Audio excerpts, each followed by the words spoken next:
morning, everyone! Hello, I'm Paolo del Rosario. It is Mo Day today. That is not because it's a typo. No, it is Mo Tuzon's birthday. So, let's get down to speed with some news that you can actually use right now. Hello there, beautiful people. I'm Anne Asis-Carilo. Let's make today awesome with some information, laughter, inspiration, and the best company. And I'm Monique Tuzon. Your mornings are always more fun with us.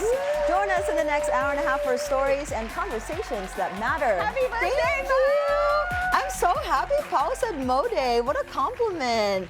You can't say anything bad today. Yes, I can. No, you can't. Watch me. No, you can't be violent on my birthday. No, That's my birthday wish. You have to be nice to me Look, this whole show. This is the challenge. only day. This is the only day we're gonna allow Mo to get away with a different color scheme because we do it. We go and we ask. We say like, hey, what are we all wearing for the week? Yeah, we always have a color for the day. Parang uniform tayo. That's so, right. Today, si Anne, our mistress of color, suggested, okay, hey, let's all wear shades of gray. Then Mo comes in looking like Robin Thicke. With a white and black ensemble. Robin Thicke, I said you can't be mean. Yeah.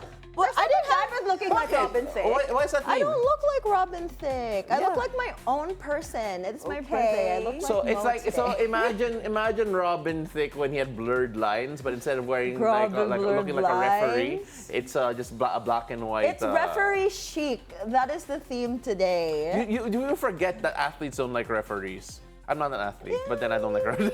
No, but all joking aside, happy birthday, Momo. Thank you. I'm sorry I missed yesterday, but I'm glad to be back. She missed yesterday because she was having that suit fitted. So, you know. Yes, she was getting ready with her outfit and all the food that she's going to feed us Grabe today. naman. Oh my goodness, I'm so What food? excited. I don't know what food. You even had a tent set up outside for the buffet later. Kaya may tent sa labas. I said it can be. Do you want it to be? When I got here, I saw that tent outside. I was like, oh, Mo is gonna have that buffet set up there later. Siya lang yung nagpapatent dito Wow, sa diba? opisina. I'll take it. Sure. Yes, let's enjoy after the show. Thank you, everybody, for your wonderful greetings. Wonderful. All right, let's see if this is wonderful, though, Anne. Let's go check out the roads in major thoroughfares this morning. Let's see if traffic is going to be wonderful or not. Ooh, let's take a look at EDSA White Plains on the left side of your screens. Our vehicles going to Shaw Boulevard. So if you're heading southbound, you're going to be slowing things down. We're seeing moderate traffic already on that stretch. On the right side, our vehicles heading to Cubao, no problem yet as of this hour. Now, here is a look at EDSA Orense in Makati. Southbound lane, left side of your screens, vehicles going to Pasay City. Light traffic on that stretch. On the right side are vehicles going to Shaw Boulevard. Also free-flowing as of this hour. Now, heads up to motorists. The expanded vehicle number coding scheme is in full swing. It's a Tuesday, so vehicles with license plates ending in 3 and 4 should be off the road right about now until 10 a.m. and again later from 5 p.m. to 8 p.m.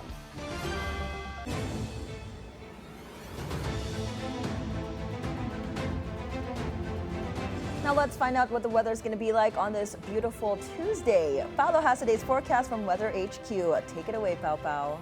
What's so beautiful about today? Mo. All right, all joking aside, as of 2 a.m. today, the low-pressure area, the LPA that we have been monitoring was last spotted 660 kilometers west-northwest of Coron, Palawan. So for now, this LPA is not expected to directly affect the country and has a low chance of developing into a tropical cyclone. Meanwhile, the easterlies will continue to affect most parts of the Philippines, bringing rains and warm and humid weather to the country. Now, due to the easterlies, there is the occasional rain showers and thunderstorms that are expected to prevail over the eastern Visayas, Caraga, and the Davao region. Now, residents in these areas should be alert for sudden weather changes that may include heavy rain and gusty winds. Now, these conditions could lead to localized flooding in low-lying communities and possible landslides in mountainous areas. Now, over in Metro Manila and the rest of the country, you can expect partly cloudy skies with generally hot and humid conditions. However, there will be isolated showers or thunderstorms that may still occur mainly in the late afternoon or in the evening. Now let's see how the easterlies that are prevailing across the country and how these impact Pag-asa's latest heat index forecast.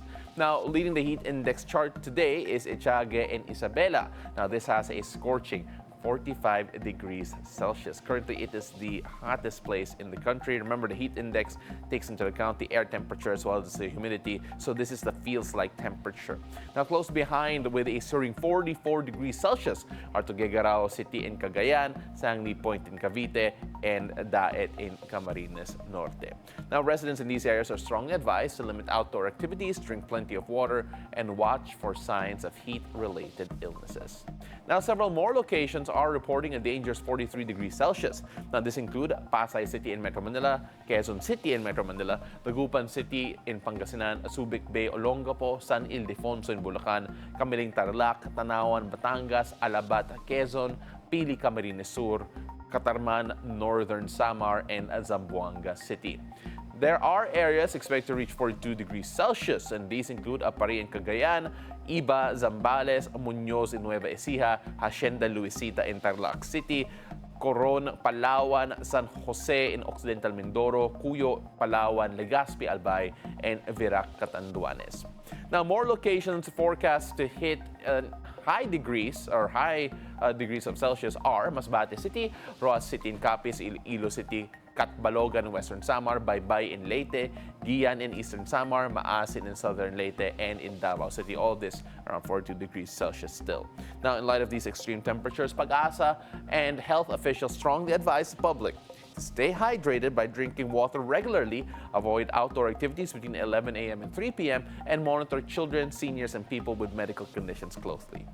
Now, let's take a look at our sea conditions. There are still no gale warnings in effect, and sea conditions nationwide remain relatively calm and suitable for boats and light watercraft wherever you are in the country. Now, winds and waves remain light to moderate, making marine travel generally safe. Still, sailors and fisherfolk should stay alert as conditions may change quickly. Always check the weather advisories before heading out. But for the moment, that is it for Weather HQ. Back to you, girls. Thank you so much, Pao, for that weather report.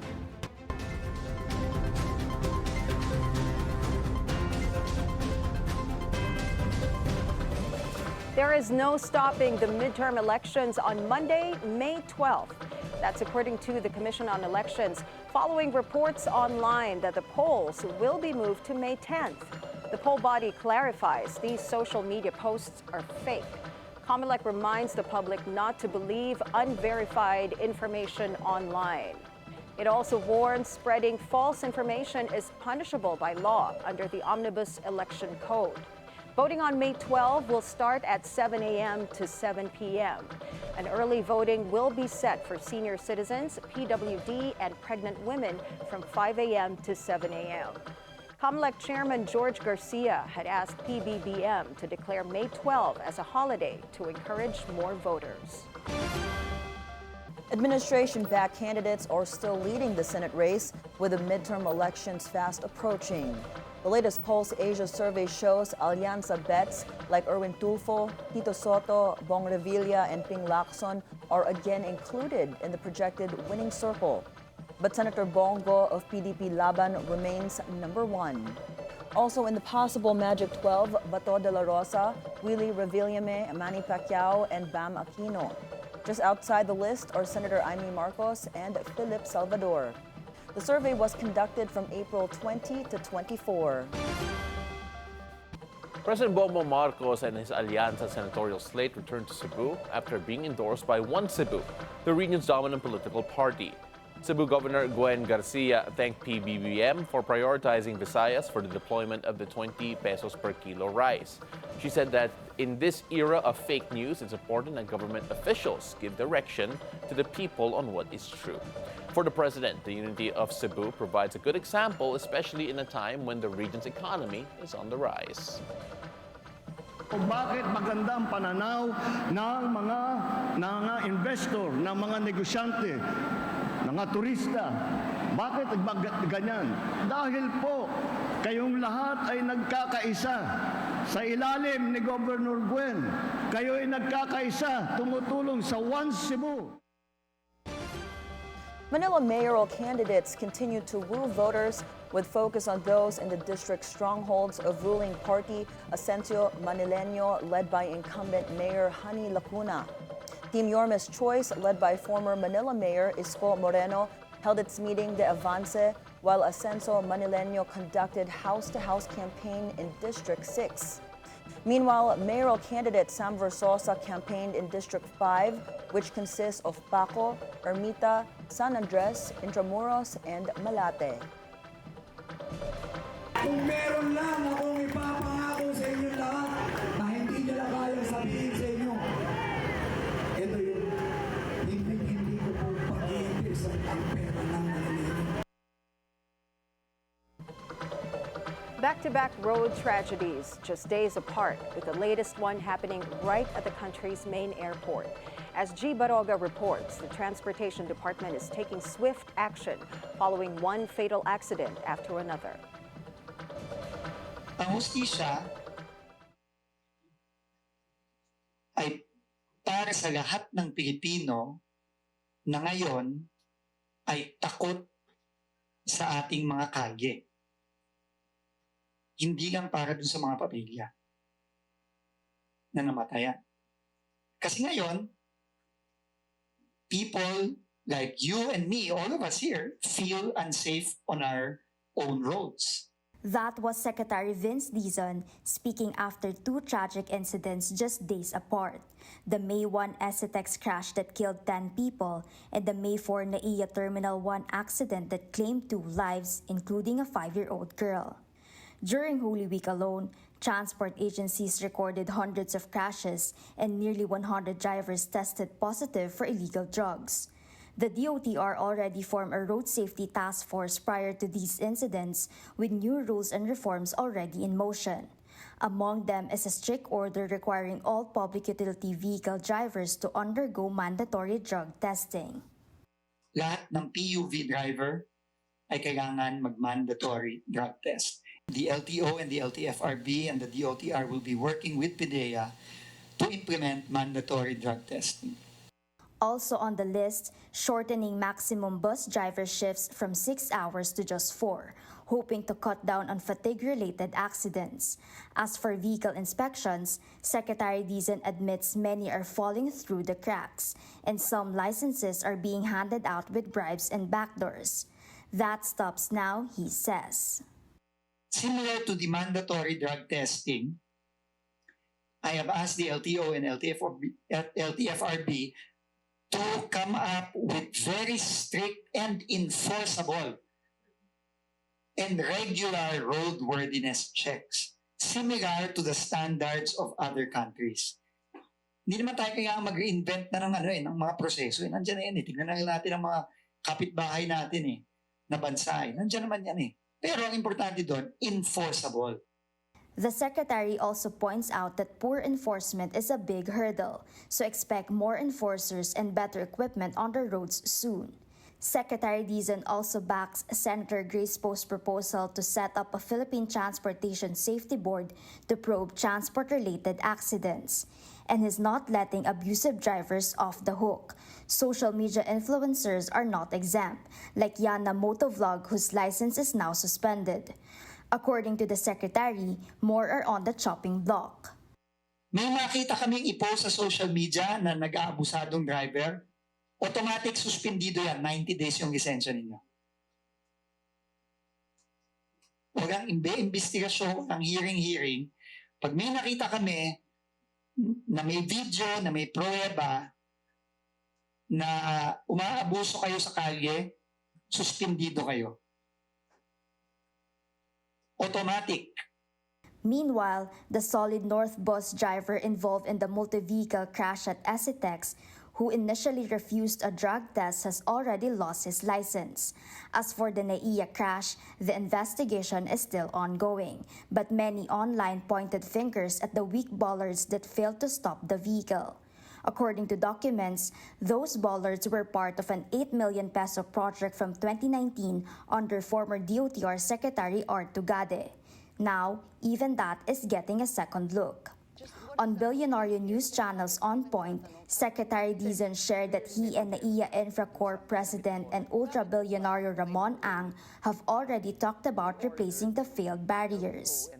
Nagpapasalamat tayo kay Mr. Ramon Ang kasi I asked him, sir, can we replace all of these? Because clearly, it's insufficient. No, hindi niya kayang pigilan ang mga ganitong klaseng incident. And ang sabi ni Mr. Ramon Ang, and I got confirmation today, napapalitan na nila yung mga bollards. Aside from government agencies, Secretary Dizon is also open to collaborating with civil society groups, road safety advocates, and mobility experts to develop and implement a more comprehensive protocol for safer roads. For BNC Mobility, G. Baroga.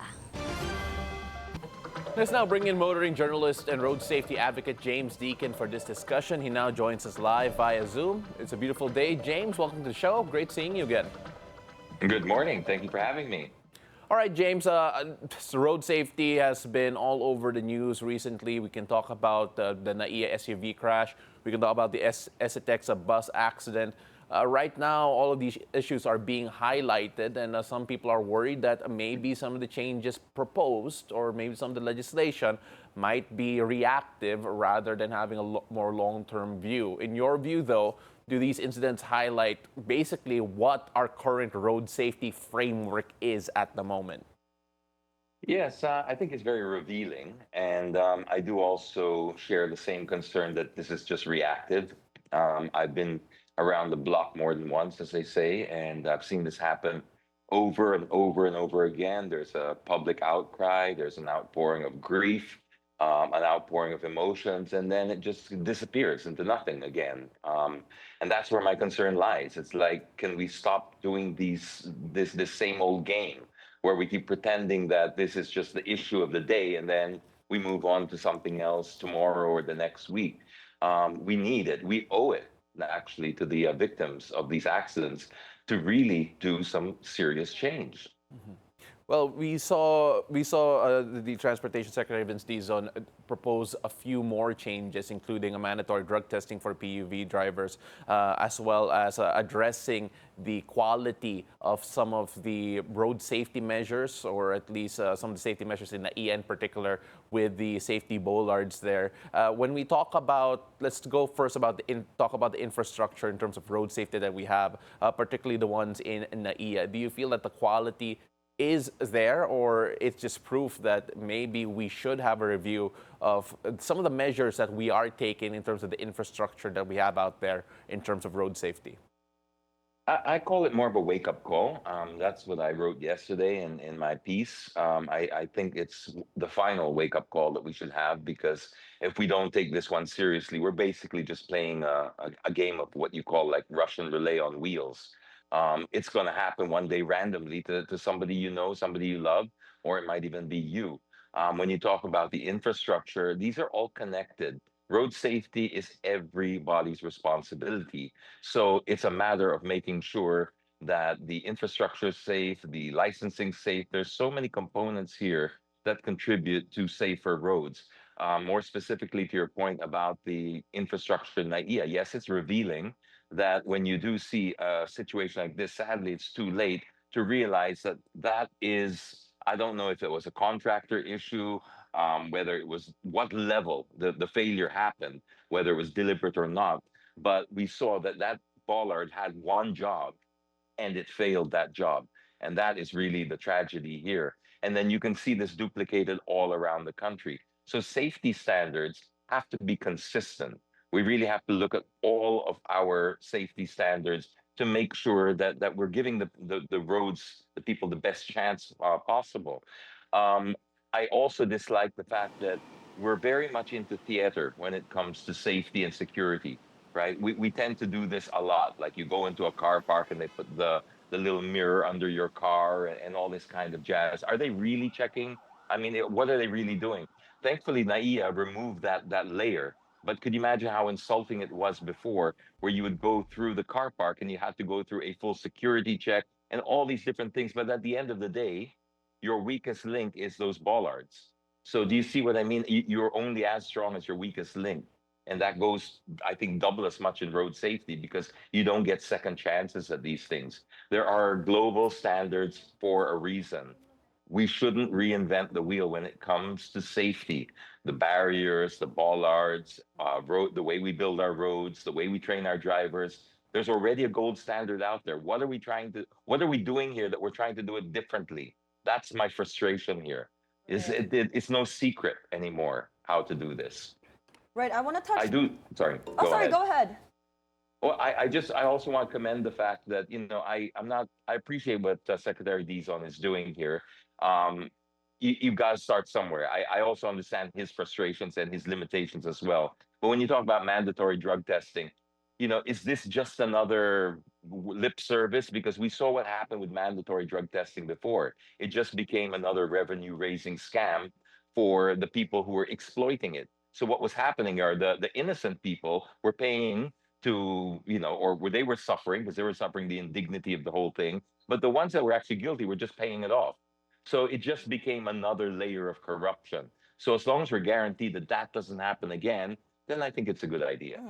Now, it's interesting that you said that because I wanted to touch base on that. Paolo mentioned earlier that Secretary Dizon did say he will have mandatory drug testing for PUV drivers alongside them with shorter shifts and making sure that there's another driver beside them. But as a road safety advocate, and you also mentioned yourself, it may or may not be the answer. What are the qualities just a regular driver should have? A regular driver should be very competent in not just the ability to operate the vehicle. That's just one layer of it. But driving is a skill you continue to hone for the rest of your life. And it's a responsibility. I think we need to reframe the way we look at the profession. I think that's a very big problem, is we treat it like the lowest skilled work. We treat it like minimum wage. It is minimum wage job. So how can there be any pride and integrity in the position when we keep demeaning it, when we keep saying, driver ka lang, ito lang. I mean, obviously, we're framing that position for the candidates that we're getting there. And then on top of that, we build the corruption into it. So we really have to rethink the way that we treat this. You wouldn't let a pilot fly your plane just, when he or she just got his license out of like spinning the wheel at Temu, online shopping or something like that. You would take that seriously. So why not this? I've said it before, and I don't mind being repetitive over this. A vehicle in the wrong hands is a weapon of mass destruction. Let's start treating it that way because it's too late when you see a grieving father grieving over his child. It's too late to talk about these things. We should be talking about them now. We should be implementing this because there are no second chances. This is as serious as it gets. It's life and death. And we're talking about the most democratized space on earth, our public roads. That's the one where we all share. So if anything's got to be treated equally, it's that. Right. James, you mentioned licenses, and lawmakers are now calling for a stricter process of granting the driver's license. Do you believe that the current driver education and licensing standards are sufficient, or is it time for an overhaul? I think it's time for an overhaul. I have to commend the LTO for increasing it recently. I mean, it's become a little bit harder to get.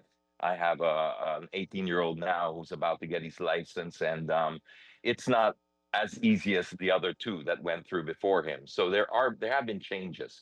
So I do have to give credit where credit is due. But is it enough? I personally think no, because I think we need to do something more drastic because of the situation we're in. I know these things are easier said than done, but they start with ideas and then we build on them. I think we should start looking at perhaps maybe a way of treating this like independently, like getting some kind of using the technology like AI, maybe getting in some international bodies here to avoid the corruption. Because we're very capable here. Where we usually fall apart is the human element. We hit these barriers of these layers of corruption that creep into the system, that have been in the system for decades. This is the problem that we really need to root out. So it's not necessarily the system, it's how they exploit it. And this is what happens when there's money involved, when there's greed involved, when there are fixers involved. That's where I think the root of the problem is, not necessarily new policies. It's really, let's work with where are the cancers in the institutions that hand out these licenses. Let's be honest about it and let's tackle it head on. But where I feel my frustration is I've been working at this for over 25 years in the Philippines, road safety. I always see the same sort of roadblocks that we get. It's always these layers of, it's the elephant in the room. They know there's corruption there, but then they start talking about policies when they see, no, there's a group, there's a core cancer that spreads there, and those are the fixers, those are the people who exploit the system. That's what you really need to target.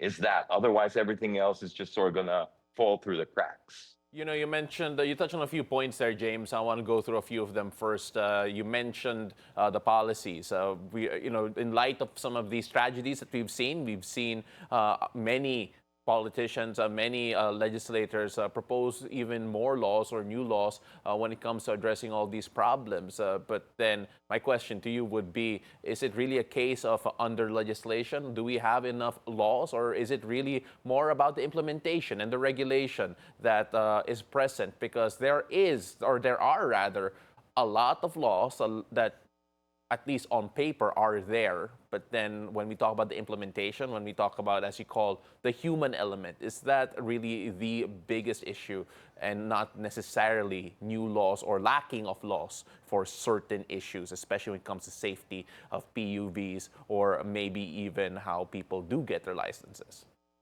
That's exactly what I'm saying. That I think that we're confusing it with trying to the appearance that we're doing something. Case in point, 2016, I think it was. This was triggered by the Don Mariano accident on the Skyway, if you recall that. I think that was around 2014, if I'm not mistaken, where the bus flew off the Skyway. Yes. And that prompted me. I was so moved by that, so affected by that, that I went on a campaign, like a single man campaign, demanding for electronic speed limiters on buses and trucks, which is done worldwide. And we already have a nationwide law about the speed of buses and trucks. So it's a matter of just digitally or electronically enforcing this law. Senator J.B. Harris picked up the cudgels and turned this into a law. So in 2016, it was passed as the Speed Limiters Act of 2016. That's almost 10 years ago, and there's still no implementing rules and regulations. It's basically not done. Same thing happens with the drunk driving laws. What happened to that? Well, we have it. We passed it. Where is it? So this is the theater that we really need to stop getting caught up in, because we have all these laws, and then we introduce new ones. I think there should be a law saying that you cannot introduce a new law until all the previous laws have been complied with. Is that a fair law? Because this is what we're drowning in regulations, we're drowning in bureaucracy, and it's all just lip service. It's all theater. This is not the time for that. We're losing lives on the road. Innocent lives are being lost. If we treated this with anywhere near the same urgency that we treated something like COVID, we would probably have zero accidents on the road. And the irony is, I think we lose more people on the road than we ever did in COVID. This is a serious problem that we're just not putting the attention on. We just think that it's just a 1 week or 2 week hype after things like this happen, and then we go back to normal. That's what needs to change. James, with all the accidents that have been happening, particularly the one along Esitex, we are focusing on the drivers, getting drug tests for PUV drivers, shortening the driving hours for bus drivers, and also asking for a stricter process when releasing driver's licenses. But do you think that we should also have stricter measures now to make sure that the condition of these PUVs are good enough to keep the public safe before they are used out there on the roads? Yes, that's another thing that we really need to step up. We also introduced the mandatory vehicle testing, but then that hit its own roadblocks as well, because people protested with that. And the other side's not entirely guiltless there. What I mean by that is, remember when we had those comprehensive vehicle testings to renew your registration? Yes. And then what was happening there, people made huge investments into that as businesses, right? And they introduced this, but their vehicle equipment testing machines were far too sensitive, or they weren't calibrated properly. Brand new cars were failing. This shouldn't happen as well. These are problems that that was from the private sector side. So it really comes down to just being honest about what works and just sticking with it. We always tend to backpedal. We had the vehicle modernization or the jeepney modernization, but that keeps getting stalled. I mean, ever since I've been in the industry, we've been talking about jeepney modernization. This is 2 decades already, and it's still there's always something. So we tend to pander politically, I'm guessing, to these groups because, oh, malapit na yung election. Sige, wag na. Let's just not poke that bear. I don't know what it is. That's not my area of expertise, the politics. But it seems pretty obvious to me and to people out there that we do hit these problems which have nothing to do with the solution. We're always sort of pandering either politically or some other form, but we're not really addressing the root cause of the problem. And the frustrating part about this is we know what needs to be done. Let's stop complicating it with strange new laws that we pass that never get implemented, or laws that get misinterpreted. For example, reckless imprudence. This is something that, for example, the driver in NAIA will be charged with. This is the correct application of the law, reckless imprudence resulting in homicide in his case. But we've been applying this rule for any time, let's say, a motorcycle hits you, even if it's the motorcycle's fault. Pag namatay yan, kasalanan mo yan. You get locked up until you prove your innocence. So it's a weaponization almost of this law incorrectly that's just been accepted as fact. We remember that guy on the Skyway where the motorcycle came towards him on the Skyway and that motorcyclist died and he was charged with reckless imprudence resulting in homicide. Something is terribly wrong with the system. That should not happen. James, we're going to have to wrap up in just a bit. But then, first of all, thank you so much for all the insights so far. Right now, we're focusing on moving forward in the sense that, okay, if we're going to try and make changes and talk about what is most easily applicable without necessarily passing new legislation, obviously, it's going to take effort from both public and private sector. As you mentioned a while ago, that there are some issues wherein both the public and the private sector are guilty of probably not keeping up the standard of whatever needs to be done in terms of road safety. What do you feel is the easiest point, or at least the best starting point, really, to try and improve road safety in general? Is it education? Is it more stringent measures when it comes to certain aspects of road safety? What is the first step in your mind, James? I think first we need to start with driver education as early as while children are in school before they drive. We teach them how to use the road first as pedestrians, because that's the thing about the roads is everybody's a road user, regardless of what age, what sex, religion. We all share that road. That's why I say it's the most democratic form of space in any country. So we teach the children how to walk, how to cross the road properly, how to safely use the road as commuters, as passengers, and then eventually as drivers. So we start that early. We build that into the curriculum. Then we start maybe incentivizing companies to have road safety programs within their own companies. Like make it mandatory, or give them, if not mandatory, give them good incentives to be able to. Private companies are very compliant, so long as it makes sense for them. And road safety, there's also a monetary aspect to it. I mean, you could even appeal to that side of them rather than the humanitarian side. Just say, every time you have an accident, it's a bus company. We take your buses off the road for 30, 60, or 90 days. You want to avoid that by investing in proper training, right? Let's just appeal to somebody's self-interest instead of their humanity, compassion, guilt, or obligation. And maybe we might start getting things done. I think people will cooperate with that if they see a cohesive effort with the government. Why not? I mean, all these companies, let's face it, the private sectors are always looking for good PR angles. Let's spin it like that. I mean, if we have to, I hate to do that. I hate to sort of turn road safety in some kind of PR stunt. But if that's what needs to be done, just to be able to get it out there, I say let's do it. I mean, I built a career basically doing this, and my biggest challenge is road safety is not a sexy topic. It's not an exciting topic. My views go down when I post about road safety, but I do it out of this sheer connection that I have to the tragedies that I've seen out there. My brother runs a Lifeline ambulance service. I've driven ambulances on the road just to immerse myself in what actually goes on out there. And I've seen firsthand, I've seen the carnage, and nothing will prepare you for having to explain to a family what happened to their loved one, because nobody ever expects a road accident. Nobody ever drove out that day going, I think today's the day where it's going to happen. No, that's the tragedy of road accidents. It is random. It happens in a split second, and it's life changing for not just the person obviously in the accident, but the entire ecosystem around that person. This is why we got to take things seriously. What could be more serious than this?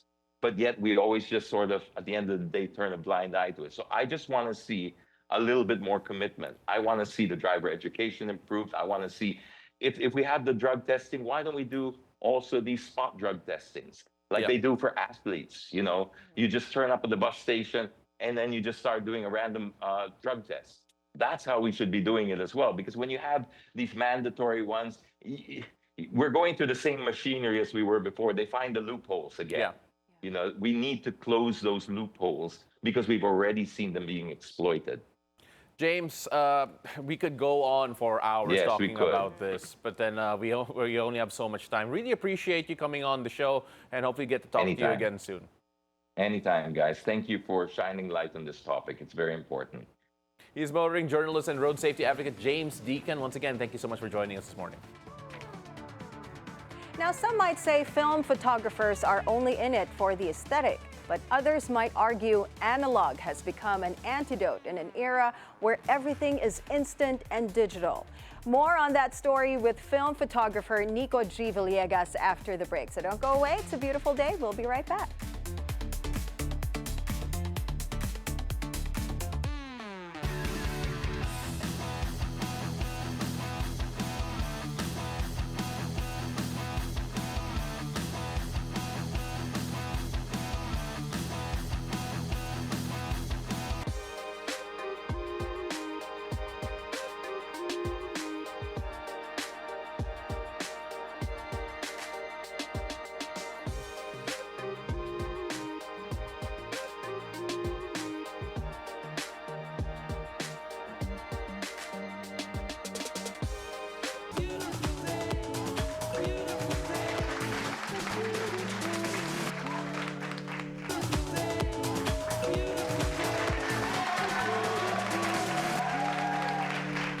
Welcome back. You're still watching It's a Beautiful Day. At a time where phones, tablets, and even sunglasses have cameras, many people still choose to shoot with good old film cameras. How has film photography stood the test of time and keep its charm in the digital era? Film photographer Nico G. Villegas joins us in the studio this morning to talk about it. It's a beautiful day, Nico. Good morning. Welcome to the show. Good morning. Thank you for having me today. Nico, a fun fact about you. You were named after a famous camera brand. What is the story behind this? And do you feel that do you feel that destiny had a hand in, like steering you to this career path? So the backstory is I'm originally from Davao, and my dad was one of the first 7 people that put up the Camera Club of Davao. So it was a year before I was born, and he only shot with that brand. Wow. Okay. And then I was born December. My mom said like, oh, let's name him Nicholas because it's Christmas time. My dad, it's too long, Nicholas Villegas. Like he's gonna take a long time writing his name. So my dad goes glad like, they were thoughtful about that. and then my dad goes like, just name him after the camera and take out the N at the last. Okay. So it's Niko. Yeah. And then my mom adds Miguel Maria to my name. So. It's not so long, maybe even longer. But yeah, speaking of destiny, it took a while. I never really had time with my dad to shoot together, but he was always into film. And then eventually I started to have classes in school, film photography, because I was a comm arts major in Ateneo in Davao. And then in 2006, I moved to the US and took up my second degree, which was a BA in photography. Okay. And my love for film photography started there because I was the darkroom tech for 2 years. So I would spend countless hours just in the darkroom from 9 to 9. So. Yeah. You know, it's just, I'm just thankful that they didn't name you the Guerra type. At least, you know, it's not too long, right?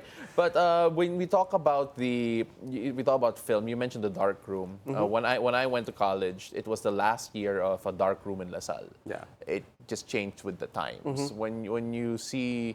When you see that, or when you were part of a generation that actually saw the decline of dark rooms film processing, Yes. how did that make you feel from the outside looking in? I was already in the US at that time, but I still had a lot of friends, and then we had forums back then. So if you remember forums, because social media wasn't that big yet. So I was still like very updated with what was going on in the Philippines.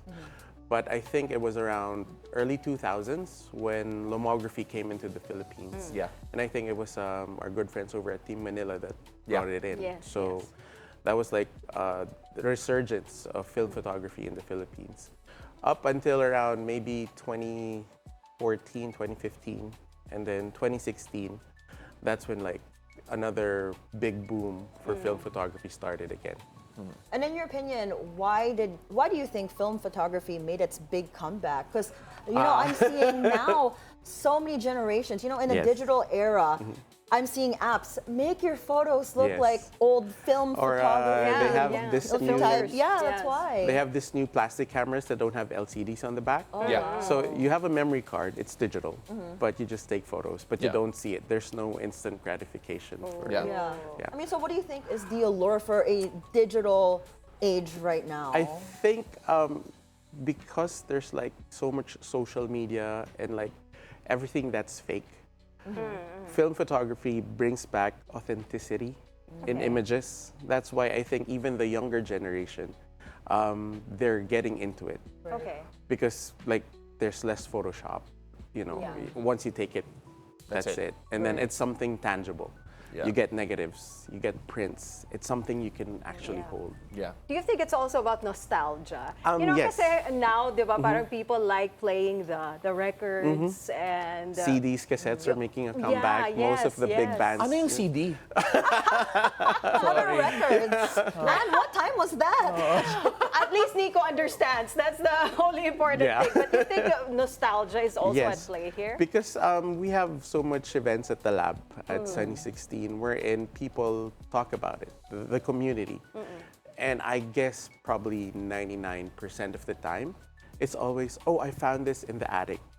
I found this in our bodega. It was my grandpa's, it was my dad's, it was my tito's. So it's something relatable, and that nostalgia reconnects them with the past. Yeah. And then some people, they're just like the filmic look. Most of the kids nowadays, they call it the filter or the filmic effect. So they don't want to do it digital. They want to do like the real thing, Yeah. the tangible thing. So that's why they get into film photography. There is so many technical aspects that we can go about Yes. talking about the film photography, simply because every aspect is a part of it. Nowadays, in digital photography, you think about the lens, the aperture, the shutter speed, the digital components of the camera. But then when you're looking at film photography, you're thinking about what's the age of the film you're using? Is it overexposed already? Is it something expired or yeah, is it expired, is it fresh? right? Because some people prefer that. They prefer using things like that. Yes. When you think about the actual craft of taking photos, do you feel that film photography is bringing it back to a level of technical specificity that we haven't seen in recent times because of the rise of point-and-shoot cameras in particular? Yeah, because back then, during the golden age of film photography in the Philippines, like wedding photographers, portrait photographers, Yeah. even advertising photographers for that matter, there was like a big separation. You know, if you shot with 35mm film or 120, which is medium format, or Yeah. the large format cameras, you would really see that, oh, he's a professional photographer. Yeah. But with the advent of technology, like everybody, we Everyone's have our a photographer. phones, Yes. and I think that's one of the reasons also that why there's a resurgence in film photography. Because you get to slow down. You enjoy the process. It's not just like shoot. Now it's like, oh, I have to make it count. Right. Because exactly. film is quite pricey. Yes. And I have to get this developed. Yeah. Plus the fact that there's magic to it because you can't see what you're shooting. Yeah. So you don't know if it gets developed, whether it's a blank roll Right. or, Yeah. there's something that you know. Yeah, I mean, with that being said, how does filming or taking photos with a film camera influence the way you compose? Because like you said, right, there's more errors that you can do with a film, and compared to a digital camera, you can just shoot. Versus this, you only have a couple, and that's it. Yeah. There's a lot, like we have range finders, we have point and shoots, and then we even have medium format it's a light. cameras. But most of the time when I do stuff in the studio, I use the medium format. But like on a regular basis for everyday stuff, you have like the range finders or these point and shoot cameras. Okay. Which is a nice thing because at the lab at Sunny 16, we pretty much have everything. So people can talk about it, and then there's a community that you can ask like, oh, how does this work? Did you use this type of film? Did you use this type of camera? What's best if I go to Palawan or if I go to Siargao? Yeah. So stuff like that. I'll let you go, Anne, because I have a really dorky question to ask later. Go ahead. No, because he mentioned already Sunny 16 Lab, and we were talking about it off the air. Can you tell us more about this? Okay, so Sunny 16 Lab actually started in 2016. Okay. It was a group of friends that were into film photography, and it was kind of that time where it was difficult to find a lab in Manila or even in the Philippines that would process like with fresh chemicals that would have, because nowadays we have scanners. Yeah. So after you shoot, you have the negatives, we scan the negatives, Okay. and then we send them to the customers. So that's how Sunny 16 started. And we started at one of the partners' house. So it was like a backyard thing. And then eventually we moved to a bigger house here in Philam.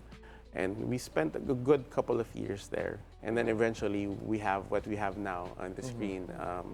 We have a cafe now, we have a bigger studio. Oh, nice. The cafe was brought about because it's like an hour developing. Oh, yeah. So it was like a business thing. Yeah. So Yeah. they can hang out. Hang while out, they have wait. coffee, and so eat it's first really while you a wait for community him. space now. Yes, Nice, yes. nice. And then recently we had more and more events because we brought in a couple of photographers abroad.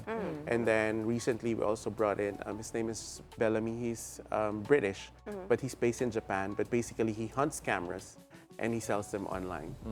So we brought him in, and it was one of those times that the community really got together, and one of the first times that we were able to gather a good collection of film cameras that we were even surprised that we had them in the Philippines. Yeah.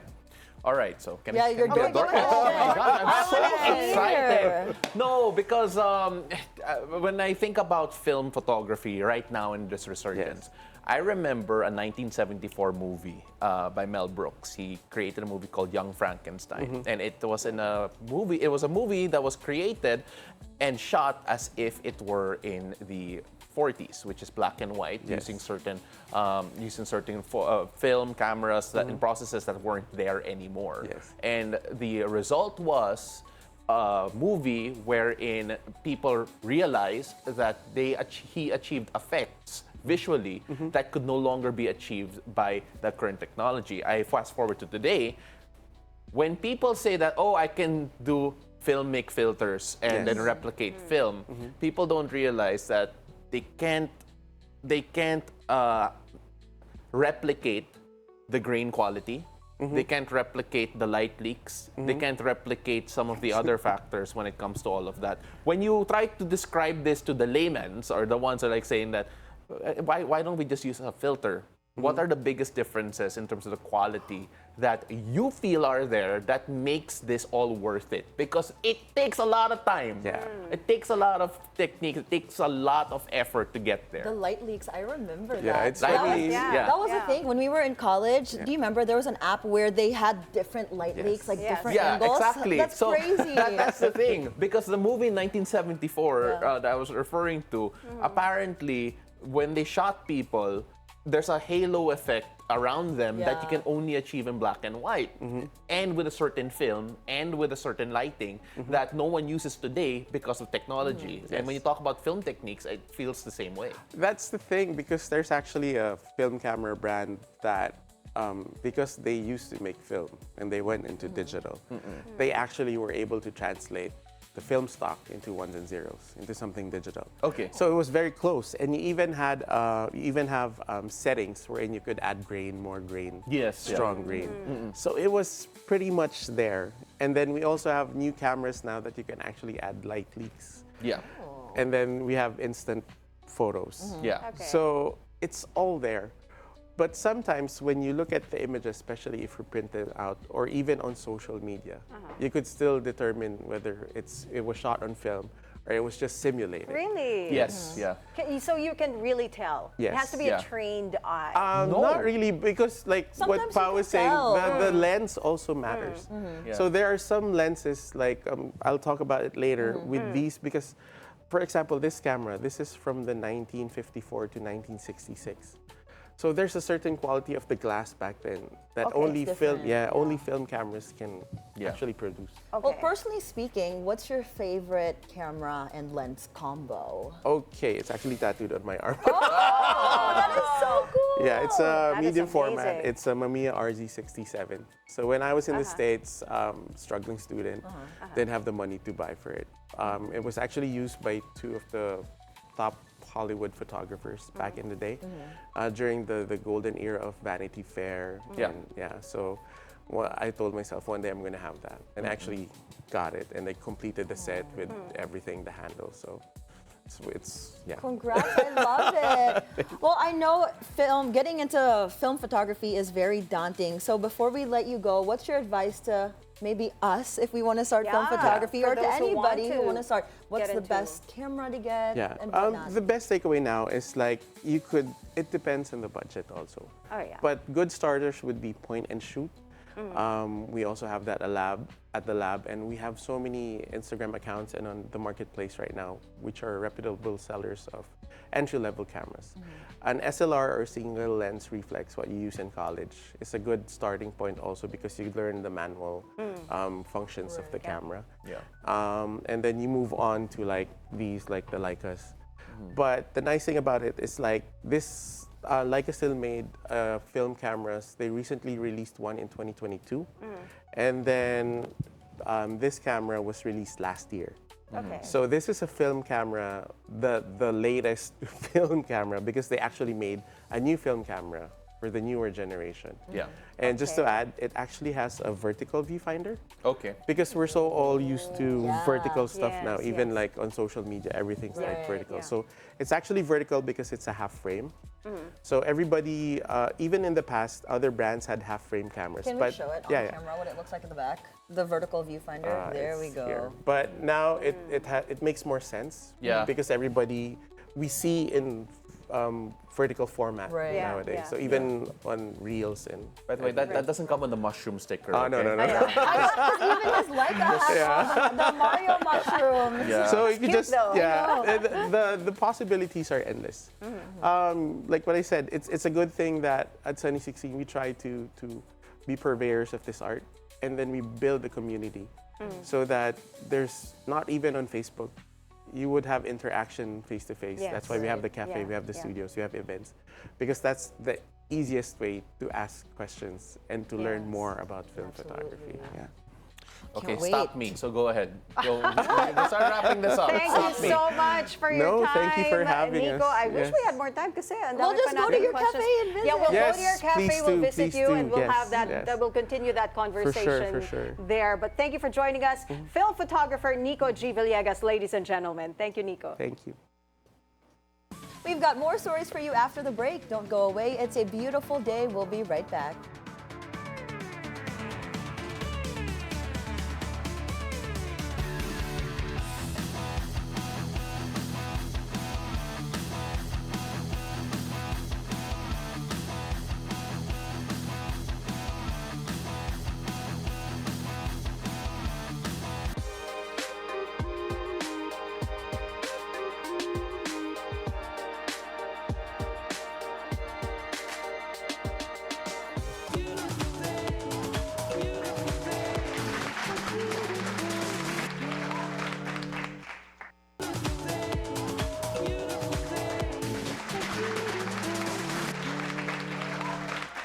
welcome back. You're still watching It's a Beautiful Day. We got more news for you this morning. Gabriela party list Arlene Brosas calls out to victims of alleged prostitution in relation to Congressman Paolo Duterte's viral video at a high-end bar in Davao City. She says it's important for victims to come forward to file a case so the House Ethics and Privileges Committee could roll out an investigation. We condemn yung violence na ginawa o ginamit, in-employ ng sitting lawmaker natin, si Pulong Duterte, dito sa pangyayari. And amidst the reports na may mga kababaihan na prostituted doon sa private gathering. So, ang tingin po natin dito, dapat talaga maimbestigahan kung ano ang nangyari dito. Congressman Duterte refused to give his statement and says his lawyers are still trying to find the source of the viral video. The word war between Malacanang and VP Sara Duterte heats up once more. Palace Press Secretary Claire Castro says VP Sara should improve her answers, comments, and suggestions. Castro also reminded the Vice President to get her facts straight before speaking. Castro explains the Vice President shouldn't make the claim of Malacanang politicizing them if only Congressman Pulong admitted his mistake. Hindi siya nag-level up. Mas parang bumaba pa. Inuulit niya muli ang kanyang mga excuses na pamumulitika kapag ka po kakampi, kaibigan, parang gustong agad ipawalang sala at kailangang ibato ang kasalanan sa pamumulitika.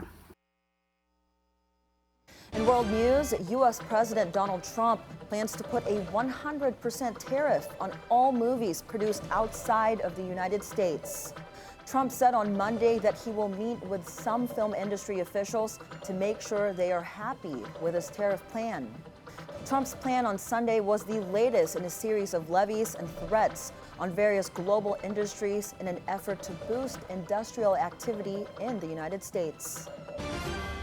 In another shakeup in the U.S., the Pentagon, U.S. Defense Secretary Pete Hegseth planning to slash senior-most ranks of military. Hegseth on Monday ordered a minimum 20% reduction in the number of four-star officers in the National Guard, as well as an additional 10% reduction among general and flag officers across the military. Hegseth has long been vocal about how he thinks the senior-most ranks of the military is too big, and that more generals does not lead to more success.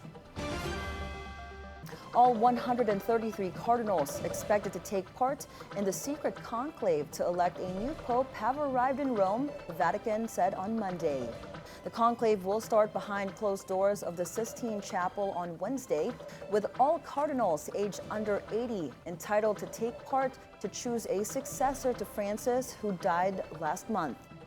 Some cardinals are looking for a new pope who will continue with Francis' push for a more transparent, welcoming church, while others are seeking retrenchment to more traditional roots that put more premium on doctrine. The World Catholic Cardinals have been meeting on a near daily basis since the day after Francis' death on April 21 to discuss the state of the 1.4 billion member church. Filipino Cardinal Luis Antonio Tagle is among the favorites to succeed the late Pope Francis. If elected, he would be the first pontiff from Asia in modern history. Tagle served as Archbishop of Manila before Francis chose him to lead the Vatican's evangelization office in 2019. In an interview with Reuters, the running priest, Father Robert Reyes, recalled his memories with Tagle at the seminary in the Ateneo de Manila University. They first met in 1973 when the country was under martial law, and the seminary was a place of quiet resistance and reflection. So he was this very skinny boy from Imus, Cavite, and very quiet, but then if you start talking to him, he's a conversationalist. He was very good in bridging the gap between individuals and groups. He was a facilitator. Chito made a mark for himself in academics. Everybody knew that he was brilliant. And as early as that time, it was, I think prophetic that some of the professors who knew how brilliant he was saying he will become cardinal in the 70s. And when they got tired of saying he will become cardinal, from time to time, he might even become pope. Would you imagine, in his youth, he already showed an exceptional, perhaps exceptional qualities that made people think that he will go very far in the ecclesiastical ladder, and which many years later happened. And a bit of kulitan between Britain's Prince Louis and Prince George during the Victory Europe Day parade on Monday. Prince Louis was caught on camera imitating his Kuya George by flicking his hair with some sass after his older brother had done the same. Members of the royal family watched a grand military parade at the start of the 4-day commemorations marking the 80th anniversary of VE Day. The event is about Nazi Germany's unconditional surrender that took effect on May 8, 1945. So let's ask our resident Kuya Paolo. Gawin mo nga yung flip. Resident Kuya? Yes. Our Kuya Paolo. Paano nga ba yan? Paano ako kuya? He's my Kuya. He's your bunso. I feel like you're the one who looks very distinguished on the show. So ikaw yung Kuya. I look distinct. Well, yeah, because Mo doesn't. What do you mean? I look the most official. No, like in general, I feel like si Paolo yung most distinguished yung itsura. So, what does a distinguished look like? I'll let you process that, Mo. That's not me, huh? I didn't say that. Nagayahin mo na siya. Anong distinguished look? So what do I look like? Hold on. Sandali lang. This is our news item. Wait, paano yung flip But niya? there. That's what you do every morning. Oh, yeah. But Pao's hair doesn't reach that. That's what you do every morning. You get your comb he and needs to learn. He needs to comb. learn that first of all, the goal is hindi siya gumagalaw. So you don't have to do that. So let's see. Sample I don't need to. How do you not move? And I just did it. That? Ganon. You move though. Yeah. It's just like that. Wow. Take notes, guys. I That's how wonder you why flip he has that hair. surly look on his face, though. Why that look? Yeah. Doesn't want to be there. Wait, I want to go back. Hold on, Anne. I want to go back. Anong distinguished look? What do I? Hold on, I'm so bothered. So if Paolo looks distinguished, what do I look like? No, I'm not saying anything against you. I was just saying No. that I feel That was like Paolo is insulting. Go. Paolo incited But I'm a also war. here. Sige, later na lang off air. We're going to talk about this later. Moving on, because we have a night of art and performance that took center stage at the Newport Performing Arts Theater in honor of a new musical. Delia D brings together Filipino talent and original music from acclaimed composer Jonathan Manalo in a vibrant celebration of the art of drag and self-expression. Joash Malimban tells us more.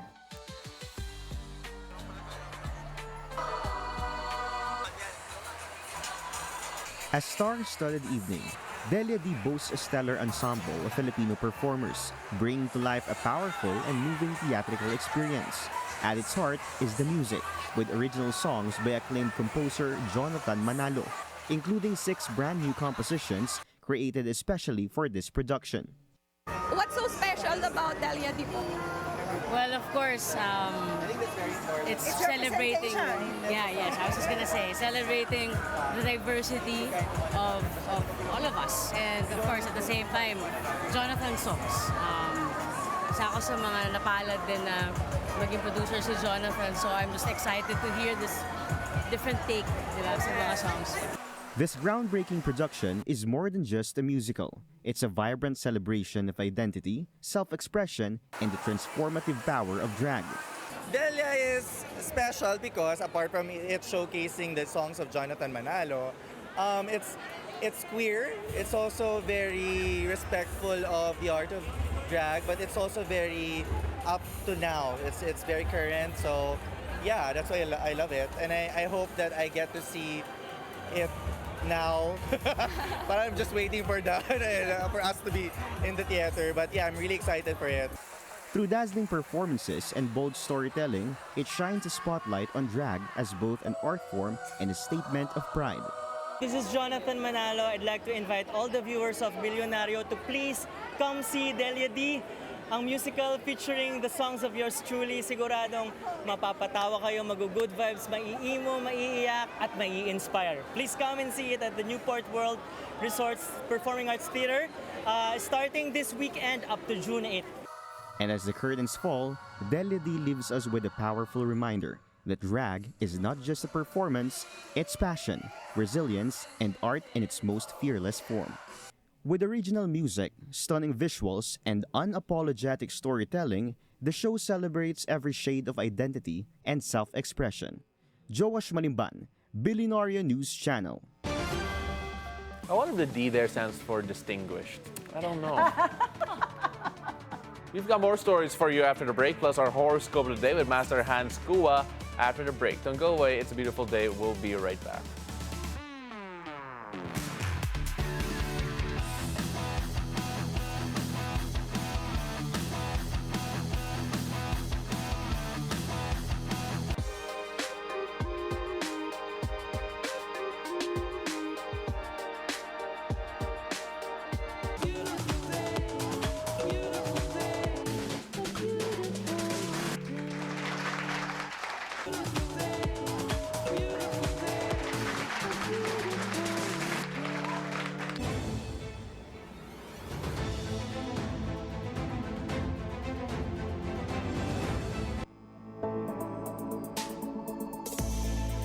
Welcome back. You're still watching It's a Beautiful Day. This is Weather HQ. Let's take a look at the global weather.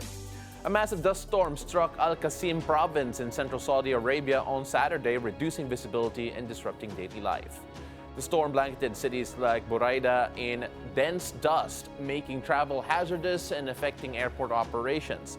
Residents reported breathing issues and authorities advised staying indoors. Health officials urge precautions for vulnerable groups.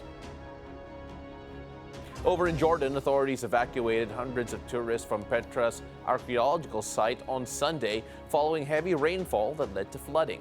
This according to the Petra Development and Tourism Region Authority. A video released by the authorities showed floodwaters in the section of the UNESCO World Heritage Site, including near the famous treasury. The site was temporarily closed Sunday afternoon, the authority reported. That's it for Weather HQ today. Back to our distinguished co-hosts, Anne.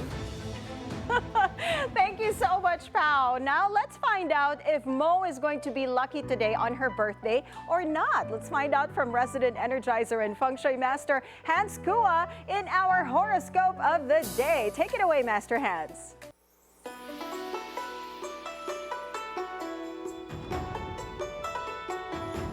Good morning! It's a beautiful day with me, Master Hans Kua. Ito po ang horoscope for the day natin. Happy Tuesday, May 6.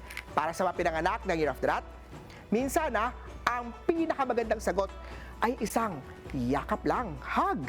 Magenta at 4. Kaya oksaman tayo, huwag palampasin ang trainings at seminar. Ito ang daan sa mas mataas na sahod. Brown at 5. Kay Tiger naman tayo gumamit ng natural skincare products upang maiwasan ang mga allergies. Orange at 2. Rabbit naman tayo, wag matakot mag-take ng risk kung makabuti ito sa future mo. Aqua at 7. Kay Year of Dragon naman, maging bukas sa constructive criticism para sa personal growth. Violet at 3. Snake naman tayo panatiliin ang tamang hydration, lalo na sa mainit na panahon. Red at 8. Ito naman, Care of the Horsey. Ang malalim na relasyon kung may pagtutulungan at respeto sa isa't isa ay tatagal. Gray at 6. Kay Ship naman tayo, maglaan na oras sa pagpapalawak ng skills at kaalaman.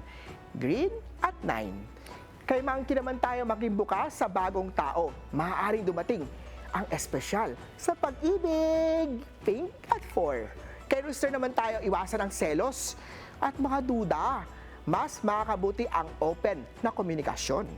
Yellow at 7. Kay Dog naman tayo, iwasan ang pagpapautang na hindi mo kayang bayaran sa takdang oras. Red at 1. Kay mahirap na pigil naman tayo wag ipilit ang isang relasyon kung hindi na ito nakakabuti sa inyo. Navy at 6. Ako po, si Master Hans ko ha. Paalala lang ha, ito po'y patubay lamang. Ang tunay na swerte ay nagsisimula sa pagiging totoo. Abangan araw-araw ang horoscope of the day. Dito lang po sa isang beautiful day with me, Master Hans Kua. Thank you, Master Hans Kua. I love today's horoscope. And on today's love hacks, what if your baby daddy is a broke freeloader? Oh my goodness, where do you draw the line in keeping your family whole and keeping your sanity? Take it away, Coach V. Love hacks, we got you. No need to be sad. Love hacks, we got you. No need to feel. Good morning, loves. It's a beautiful day. Coach V here, your go-to love solution provider. And today's episode, we're not just stirring the pot, we are flipping the whole maternity bed. Let's talk about this. When a woman is literally risking her life to give birth and still footing the bill, nako, because love is beautiful, but if you're carrying a child and a relationship at the same time, that's not partnership. You have a dependent. Now, let's take a look at this message from an open forum. Anne? A man with no provider mindset. Me and my partner are expecting a baby and I'm about to pop this month. Pero itong partner ko, ever since the start ng check-up ko until now, ni piso, walang naiambag sa gastusin, kahit sa gatas o vitamins man lang. Puro salita, wala sa gawa, walang initiative. Pero pag sa sasakyan, ang bilis makapaglabas ng pera. Kesyo need na daw ipaayos chuchu. May work naman ako and kaya ko naman yung gastusin ni baby pero dahil dito wala na akong savings. I'm now living paycheck to paycheck. Stress na ako dahil di pa enough money ko para sa panganganak ko and alam niya yun. Kaya sabi niya 2 weeks ago na maglo-loan siya sa SSS, pandagdag sa gastusin pero ngayon lang din nagbago isip niya. Yung matatanggap niya daw na pera ay ibibili niya ng aircon para komportable si baby at kami. Okay naman siya, maalaga, gentleman at maasikaso, kaso walang provider mindset, walang initiative. Mas ako pa yung tumutulong sa kanya, sa mga expenses niya, kahit sobra-sobra naman sweldo niya para sa kanya. Ayokong magstay sa ganitong klaseng tao kasi nadadrag niya ako pababa, imbes na nagsusumikap ako para makaangat sa buhay. Kaya I've been thinking of ending the relationship for months now, pero di ko pa rin nagagawa until now kasi umaasa ako na marirealize niya lahat at magpapaka-responsible na siya para yun nga, di disappointed lang din ako every time. Anyone having the same experience? Ano ginagawa nyo? Or anong tingin nyo ang dapat kong gawin? My love, buntis ka na nga, stress na stress ka pa. Nako, let's not sugarcoat this. You're about to give birth, and that's not just labor, that's near death. Your organs are shifting, your bones might separate, your heart is doubling blood supply, and you're still the one budgeting for milk, vitamins, hospital bills? Nako, let's flip the script, no? Would you trust a man who wouldn't help you if you were in a coma? Because pregnancy, my loves, is the closest thing to that, while still alive. Here are 4 signs that you are with somebody with no provider mindset. Number 1, he delays real decisions. Yung tipong, maghahanap ako ng work next month, next week, next lifetime. Number 2, he plans for comfort, not responsibility. Aircon muna bago vitamins ng buntis? Tama ba yun? Number 3, he leans on your hustle. If you're working double while pregnant and he's chill lang, sis, it's not love, it's freeloading. Number 4, he romanticizes his brokenness. Yung mga tipong gantong linyahan. Alagaan kita kahit wala akong pera.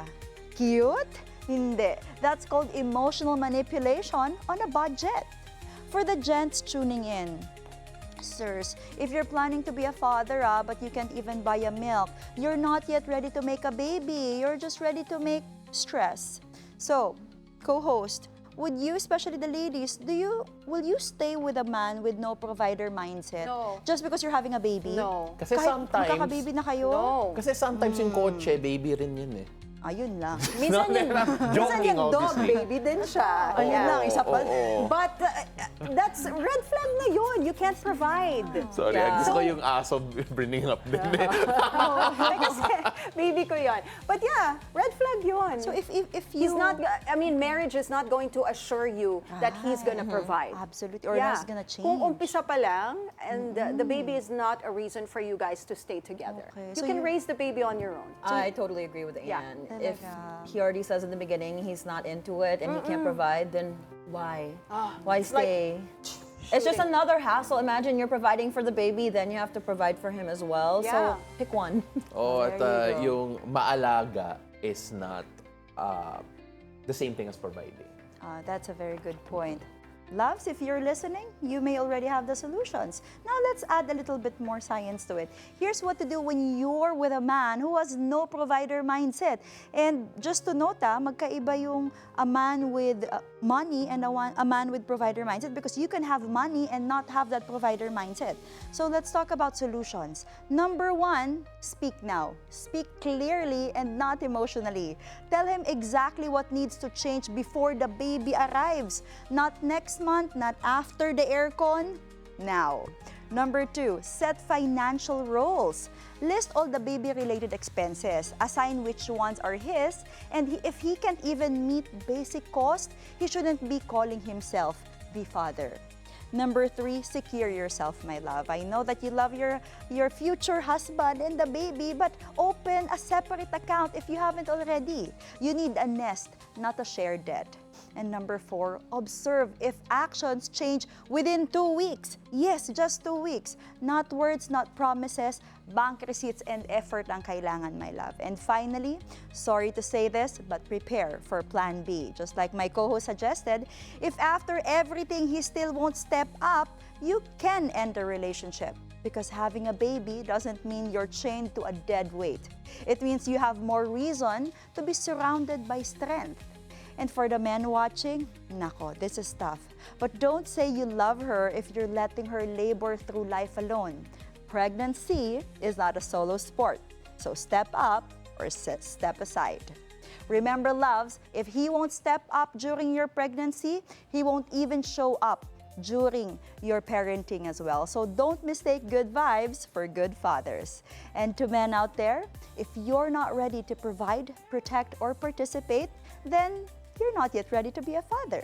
Lambing is not leadership, and being sweet won't pay for SSS maternity. That's it for today, loves. This is Coach V giving you real talk about real love. Want help in making sure you're not being argabyado in your relationship? Slide into my DMs, Dating Coach V on Instagram. And let's not just talk about love, let's raise standard. Have a beautiful day and love you. It's so funny. That's really funny because when you said argabyado, I mean, like, we have to translate that for Mo. It's not argabyado, it's agrabyado. Agrabyado, sorry. Yeah. So how do you... Aggravating. Yes, Hey! He's learning. yeah, He's learning. context is Nabulol ako and then tama siya. I like that. And it's her context. birthday, so she knows Yeah. you. I'm actually smarter than you think. Yeah, you're so distinguished. I am official today. That is the word of the day, distinguished. Wait, lang, I to never- order the food. I have never seen someone so offended and, by all of that. But then again, ladies and gentlemen, once again, we want to wish happy birthday to Mo, who, who always comes in theme. All right, she always comes in theme. Always daylight. Yeah, I mean, like, look, we referenced something Oh my a while God, ago. why do you guys have that? So first of all, Grabe naman kayo. Who ito picked my may- photo? take a look at that. All right, our resident beauty queen, Monique. Oh, and ayan na ni Soto. Who wore it better? Let's find out. Mo right there. Let's see. Take a look at that. Diba? I definitely wore better. There you go. Parang ang leading lady ni Robin Thicke. Oh my What's the goodness. song again? Blurred Line. want it. Yeah. I know you want it. Yeah. Let's have a concert. My goodness. So yes, ladies and gentlemen, it is Monique's birthday. So Happy birthday. make sure you do greet her online. And of course, we have a cake for you.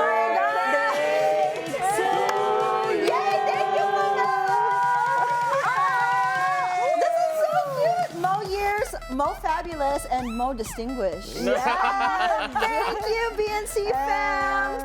I love spending my birthday here. I wouldn't want to be anywhere else. Buti lang hindi ka nag-concert on the show ever, no? That's Kasi why. remember, Yeah, I know. They were like, "Are you performing?" I said, "No, thank God." Yeah.